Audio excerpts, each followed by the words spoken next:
मेरा नाम समीर है। मेरी उम्र 19 साल है। मैं कराची में रहता हूँ। हम दो बहन भाई हैं। मेरी बहन की शादी हो चुकी थी और वो अपने घर में खुश है। ये उन दिनों की बात है जब मैं स्कूल में पढ़ता था। जिस स्कूल में मैं पढ़ता था इसी स्कूल में मेरी अम्मी प्रिंसिपल थी। 8वीं जमात तक तो मुझे स्कूल की सख्ती बर्दाश्त नहीं करना पड़ी, लेकिन जैसे ही मैं 9th क्लास में पहुंचा तो स्कूल के टीचर्स ने मेरी खिंचाई करना शुरू कर दी। मैं शुरू से ही पढ़ाई में इतना अच्छा नहीं था। मैं एवरेज स्टूडेंट था। मेरी अम्मी चूंकि प्रिंसिपल थी, जिसकी वजह से क्लास में कोई भी हरकत करता, छोटी सी शरारत भी करता तो मेरी अम्मी को शिकायत लगा दी जाती। कभी किसी टेस्ट में मार्क्स कम आते तब भी मुझे प्रिंसिपल ऑफिस में ले जाया जाता है। अगर वो मेरी अम्मी ना होती तो फिर तो बात ही अलग थी, लेकिन अब प्रिंसिपल ही मेरी मम्मी थी, जिसकी वजह से मुझे बहुत शर्मिंदगी भी महसूस होती।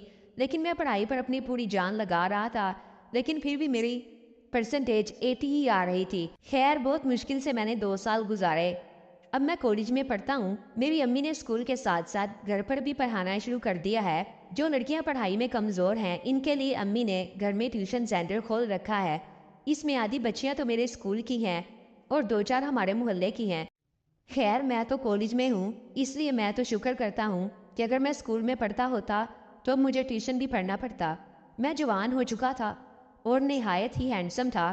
कॉलेज में मेरी दोस्ती कुछ ऐसे लड़कों के साथ हो गई जिन्होंने मुझे उल्टे कामों की तरफ रागिब कर दिया। मैं फिल्में देखने का शौकीन हो गया था और दिन ब दिन मेरे अंदर ये तड़प उठ रही थी कि कब वो दिन आए और मैं भी बिल्कुल इसी तरह फिल्म की तरह करूं। मेरी अम्मी जिन लड़कियों को अकेडमी पढ़ाती थी, इनमें से एक लड़की का नाम माही था। वो दिखने में निहायत ही खूबसूरत थी।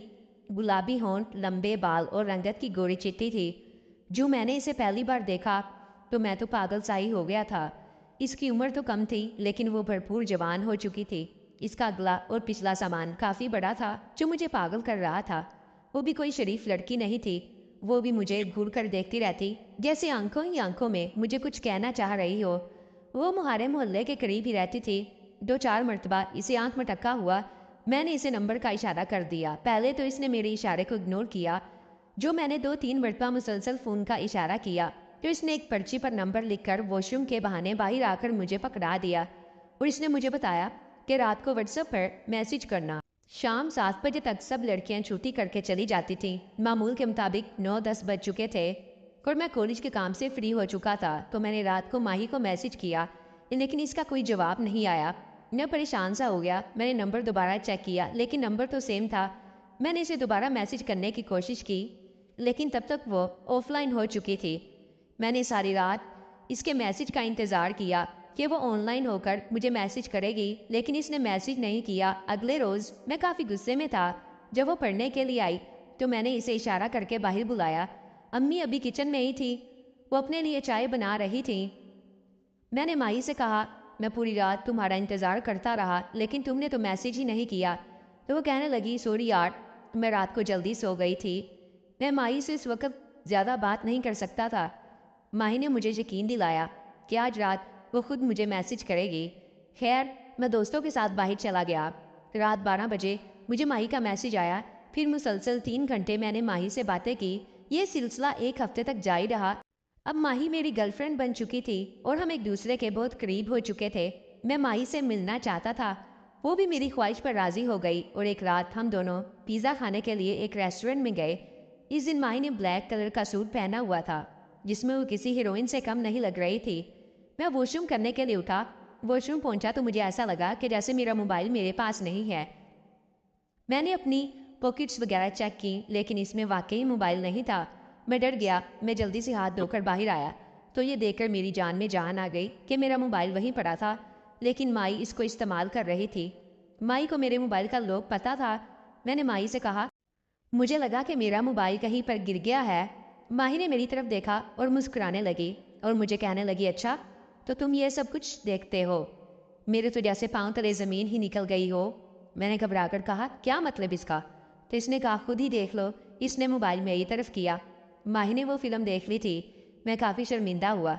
मैंने कहा, ये तो बस ऐसे ही। माही कहने लगी, मुझे सब पता है, शर्माओ नहीं। अब क्या फ़ायदा, मैंने सब कुछ देख तो लिया है। अब मैं थोड़ा सा मुतमईन हो गया। वापसी पर बाइक पर माही ने मुझे कहा कि समीर, अब तुम्हें ये फिल्में देखने की ज़रूरत नहीं है, अब मैं तुम्हारे पास आ गई हूँ। जब माई ने ये कहा तो मेरी खुशी का ठिकाना ना था। ये कहते हुए माई ने मेरा एक हाथ अपने मम्मा पर रख लिया और कहा, बहुत जल्द हम दोनों सब कुछ करेंगे। अब मैं इंतज़ार में था कि कब माई अपना वादा पूरा करेगी। इस तरह एक हफ्ता गुजर गया। अचानक एक दिन मेरी अम्मी को मेरी बहन का फ़ोन आया कि इनके ससुर की तबीयत बहुत ख़राब है और वो हॉस्पिटल में आईसीयू में है। अम्मी का जाना ज़रूरी था। अम्मी अभी स्कूल से वापस ही आई थी। अब मैंने जल्दी से कपड़े प्रेस किए और अम्मी इस्लामाबाद के लिए रवाना हो गई और मुझे कहा कि घर में ध्यान से रहना, मुझे शायद वापसी में सुबह हो जाए। और हाँ, जो लड़कियां भी पढ़ने के लिए आएँ तो उन्हें बता देना कि आज एकेडमी से छुट्टी है। मैंने कहा ठीक है। मैंने माही को मैसेज किया और इसे बताया। माही भी बहुत खुश थी। एकेडमी की सब लड़कियों का ग्रुप बना हुआ था और माही भी इसमें ऐड थी। माही ने सबको मैसेज कर दिया कि आज छुट्टी है और माई खुद पढ़ने के लिए आ गई। मैंने ही माई को कहा था कि तुम सबको मैसेज कर देना, कहा कि हमें कोई तंग ना कर सके। ठीक 4 बजे हमारे दरवाजे पर घंटी बजी। मुझे यकीन था कि माई होगी। मैंने दरवाज़ा खोला और वाकई ही माई थी, क्योंकि और किसने एकेडमी के वक्त आना था।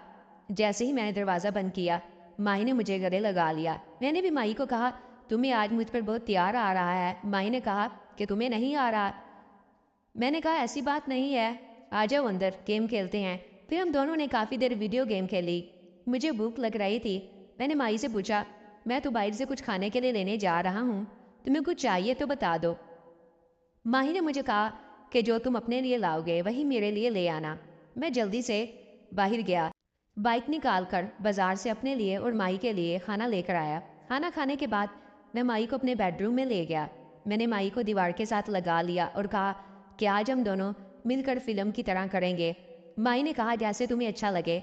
वैसे भी मैंने वादा किया था, लगता है आज टाइम आ गया है कि मैं अपना वादा पूरा करूं। मैंने कहा बिल्कुल। फिर माही ने कहा अब ऐसे ही देखते रहोगे कि कुछ करोगे भी। फिर मैंने माई को धकेल दिया और तकरीबन 2 घंटे इस तरह शाम को माही अपने घर चली गई और मैं पुरसुकून हो गया। न खुश था क्योंकि मैंने पहली दफ़ा उन वादियों की सैर की थी। माही भी मेरी दीवानी हो चुकी थी। अब जब भी हमें टाइम मिलता तो हम उन वादियों में जाते और दुनिया से बेखबर ज़िंदगी इंजॉय करते। अगर आपको मेरी वीडियोस अच्छी लग रही हैं तो कमेंट करके अपनी राय का इजहार ज़रूर करें। शुक्रिया।